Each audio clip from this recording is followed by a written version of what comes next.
ಸಚಿವರ ಪಟ್ಟಿ ಫೈನಲ್ ಆದರೂ ಪ್ರಮಾಣ ವಚನ ವಿಳಂಬವಾಗುತ್ತೆ. ಬಿಕಾಸ್ 2 ದಿನ ರಾಜ್ಯಪಾಲರು ಇರೋದಿಲ್ಲ. ಹೀಗಾಗಿ ಸಚಿವರ ಪಟ್ಟಿ ಫೈನಲ್ ಆದರೂ ಪ್ರಮಾಣ ವಚನ ವಿಳಂಬವಾಗುತ್ತೆ. 2 ದಿನ ರಾಜ್ಯಪಾಲ ತಾವೂರ್ ಚಂದ್ ಗೆಹ್ಲೋಟ್ ಅಲಭ್ಯ. ಜೂನ್ 30ರವರೆಗೆ, ಜುಲೈ 30ರವರೆಗೆ ಮಧ್ಯಪ್ರದೇಶ ಪ್ರವಾಸದಲ್ಲಿರುವಂತಹ ಗವರ್ನರ್ ಇಂದು ಮಧ್ಯಾಹ್ನ 1 ಗಂಟೆಗೆ ಲೋಕಭವನದಿಂದ ನಿರ್ಗಮಿಸಿರುವಂತಹ ಗೆಹ್ಲೋಟ್ ಜುಲೈ 30ರ ರಾತ್ರಿ 11:45ಕ್ಕೆ ವಾಪಸ್ ಆಗಲಿರುವ ರಾಜ್ಯಪಾಲರು. ಗುರುಪೂರ್ಣಿಮೆ ಹಿನ್ನೆಲೆಯಲ್ಲಿ ಸ್ವಗೃಹಕ್ಕೆ ಗವರ್ನರ್ ಭೇಟಿ. ಸಚಿವ ಪಟ್ಟಿ ಫೈನಲ್ಗೆ ದೆಹಲಿಯಲ್ಲಿರುವಂತಹ ಸಿಎಂ ಸಿದ್ದರಾಮಯ್ಯ, ಬಿಕೆ ಹರಿಪ್ರಸಾದ್ ಕೂಡ ದೆಹಲಿಯಲ್ಲಿ ಬೀಡು. ಹೈಕಮಾಂಡ್ನ ಸಭೆ ಬಳಿಕ ಸಚಿವರ ಪಟ್ಟಿ ಪ್ರಕಟ ನಿರೀಕ್ಷೆ.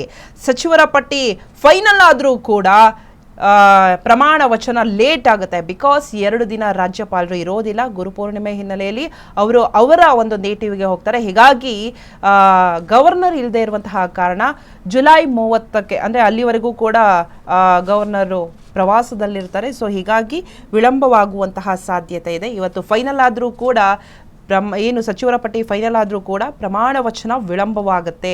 ಯಾವಾಗ ಬೇಕಾದರೂ ಆಗ್ಬೋದು. ಜುಲೈ 30ರ ನಂತರ ಪ್ರಮಾಣ ವಚನ ಯಾವಾಗ ಬೇಕಾದರೂ ಆಗ್ಬೋದು. ಬಟ್ ಇವತ್ತು ಏನು ನಿರೀಕ್ಷೆ ಇದೆ, ಇವತ್ತಿನ ಹೈ ವೋಲ್ಟೇಜ್ ಸಭೆಯಲ್ಲಿ ಸಚಿವರ ಪಟ್ಟಿ ರಿವೀಲ್ ಆಗುತ್ತೆ. ರಿವೀಲ್ ಆದರೆ ನಾಳೆ ನಾಡ್ದಾಗೆ ಪ್ರಮಾಣ ವಚನ ಸ್ವೀಕಾರ ಮಾಡಬಹುದು ಅಂತ ಅಂದ್ಕೊಂಡಿದ್ರೆ ಅದು ಸಾಧ್ಯ ಇಲ್ಲ. ಬಿಕಾಸ್ ರಾಜ್ಯಪಾಲರು ಇರೋದಿಲ್ಲ. ಜುಲೈ 30ರವರೆಗೂ ಕೂಡ ರಾಜ್ಯಪಾಲರು ಪ್ರವಾಸದಲ್ಲಿರ್ತಾರೆ. ಪ್ರದೇಶದ ಪ್ರವಾಸ ಕೈಗೊಂಡಿದ್ದಾರೆ ರಾಜ್ಯಪಾಲರು. ಹೀಗಾಗಿ ಸಚಿವರ ಪಟ್ಟಿ ಫೈನಲ್ ಆದರೂ ಕೂಡ ಸಚಿವರಿಗೆ ಪ್ರಮಾಣ ವಚನ ಸ್ವೀಕರಿಸುವಂತಹ ಭಾಗ್ಯ ಇರೋದಿಲ್ಲ.